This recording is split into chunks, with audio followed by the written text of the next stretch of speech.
Mark, thanks for your video. We talked a little bit about, what I wanted you to do in your swing in terms of a feel, but here's some more in-depth stuff because you had some really good questions and I can tell that you want to learn a little bit more about the why to do things, not just to go ahead and do it. So the first thing we talked about was the mechanics of your swing and how you're going about changing those pieces to make your action a little bit better. We noticed that we had some pretty good gains in your club head speed and your ball contact, and both of those things together all of a sudden made the ball go about a club farther with your iron. So that's a good thing after a couple days. So you've got your list of things that we're talking about, and I want to go through those really quickly in terms of you seeing me do it, me kind of talking my way through it, because I think you want to see that. That's going to help you understand. The thing that I want to really let you know is that you've got a really good checklist of things to work on. It's small, you got 3 things you're thinking about really, and those 3 things come in an order. So when we're working on those things, we have to understand that there's a timing and a tempo and a rhythm aspect to it all. And the tempo, which is the speed that you do it, you'll change that as you get more comfortable. It'll start a little slower and it'll go a little faster. It'll go from country to techno. When we talk about the rhythm and the sequence and when you're doing things, this is the important thing, that you need to have a beat to your checklist. You need to have a beat to what's on your swing thought list, and that beat has to coincide with what you're working on. So if you have a backswing piece and an in-swing piece and something to finish at the end, that's 3 things to think about. That's 1, 2, and 3, and try to find a rhythm to those pieces. So, it's like having a really good song on paper, but with no beat, it's not going to sound quite right if be a song at all. So we want to try and get to the point that you've got a beat and you've got a rhythm and a flow and a tempo to what it is that you're working on. And that's how it's going to show up the fastest. So that's the first thing to look at.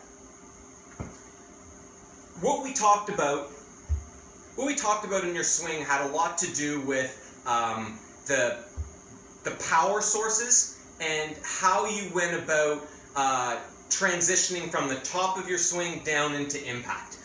Down through the golf ball. And we kind of had some ideas almost to the point where, you came with some ideas almost to the point where you were swinging the club where you wanted to have everything done right here, kind of down at the golf ball. And I want to change that up a little bit and have you feeling as though that what you finish is you finish over here at the end of the swing, all the way up in this step. So the things that we worked on in the downswing are going to help you get into the finish first of all. So let's go through those really quickly. We noticed that in your takeaway, you got the shaft, the face open. So the face got open, mostly because the shaft got flatter, too flat in the backswing.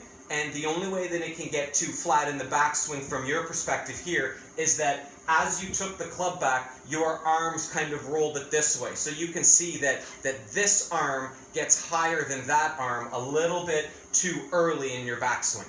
And when we get the club working its way back that way, we have to do something to then get it back in transition. And that's where we went kind of, let's just call it, offline, and it was giving you some poor momentum. What we want to try and get to is that you feel as though that the club shaft stays on this side of where it starts for longer. I want the club shaft to point this way longer in your swing. You had it pointed the other way fairly early, kind of under the belt line, and I want to see if we can get this club to come up this way a little bit more, where the club might even feel like it gets straight up and down. Now, that's just what the club is doing, and I know you're going to make these practice swings with the club, but if you did it without the golf club, it would be something like this. It would be feeling as though that if you put your hands together, that your glove hand stayed underneath your other hand for longer. A little bit longer. And you can see that when that happens, I get the club a little bit more out this way. And the reason for that is we're going to try and get what you feel is a little bit of a loop of where the weight of the golf club goes from this side of your hands to that side of your hands. And we do it by going this way with your arms and then have it kind of tip back that way with your arms. So when you do it with just your arms, it doesn't actually look all that bad. But when you do it with the club shaft, it might look different and feel heavier and funny.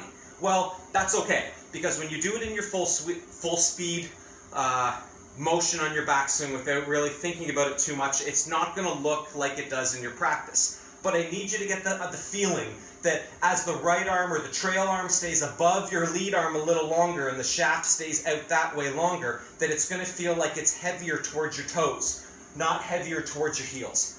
That's the first step. So once we get to the top of your swing and you feel almost that your right arm is above your left and the club's like this, one way you can definitely get a feel of that is that at the top of your swing, your hands shouldn't really be supporting the weight of the club. You're supporting the balance of the club, but not the weight of the club.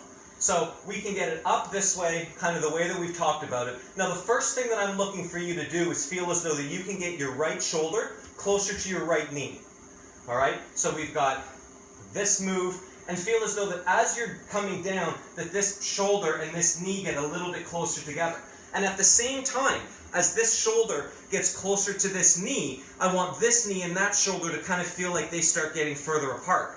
So you can see that as I do it in my backswing, this shoulder gets closer to this knee, and then in my downswing going this way, it kind of opens me up a little bit. But it helps open me up without having a drastic push and slide of my weight and my mass to my front foot, which we don't recover from very well.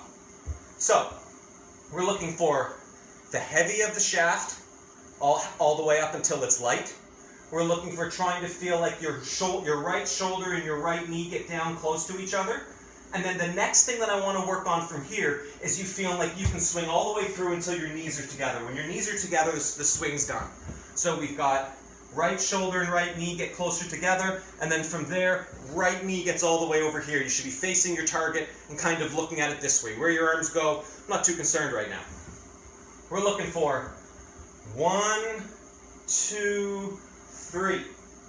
So in your downswing, the things that you found that were different in the feel, and your concept was that you were on the understanding that this was your lag angle, that you were to cock it up the most and then hold on to it forever in the downswing, and it would automatically let itself out. Yeah, I can see how that can be a feel for a player that does a whole bunch of other things, but if that's your concept and that's your to-do list, we're going to be in a bit of trouble, because the way that you want to feel like you lag the club into the golf ball is a lot more like this. So let me kind of talk about that. If I had a big table right here in front of me, and I could put my arms on the table and put the shaft on the table, so it kind of looked like that. All right, the angle, or the where I want to feel it at impact, is a feel from this direction. That way. But if I've come into my downswing holding on to this wrist cock all the way down like this, by the time that lets out, it's too late to create any of that. So when you're getting to the top of your swing with the club in a different spot, and you start to really feel that your body is initiating things on the downswing, I'm hoping that this angle widens out a lot earlier, so that once it's wide and it's all on the table, then you can start to feel this little bit of push that way through the shot. So that's kind of where we're going to end up with all this. A different twist. Knee and shoulder get close, and I'm hoping that this golf club starts to work in a manner that you're releasing this earlier to get it longer earlier, so that as everything goes through into your finish, you have a little more control and stability of that club face. So, long-winded approach to where we're going, but if we recap, we're trying to get a tempo or a beat to what you're doing. What you're doing is trying to feel the right arm stay above the left to keep the weight of the club this way a little longer. And then from there, we've got the right side getting closer together, and then getting it longer into the finish. 1, 2, 3. So, practice the timing, go over the concepts we're trying to change, map these things out in the mirror and get a feel of it, and then from there, let's see how it changes the next time I get to see some video. Good luck with it.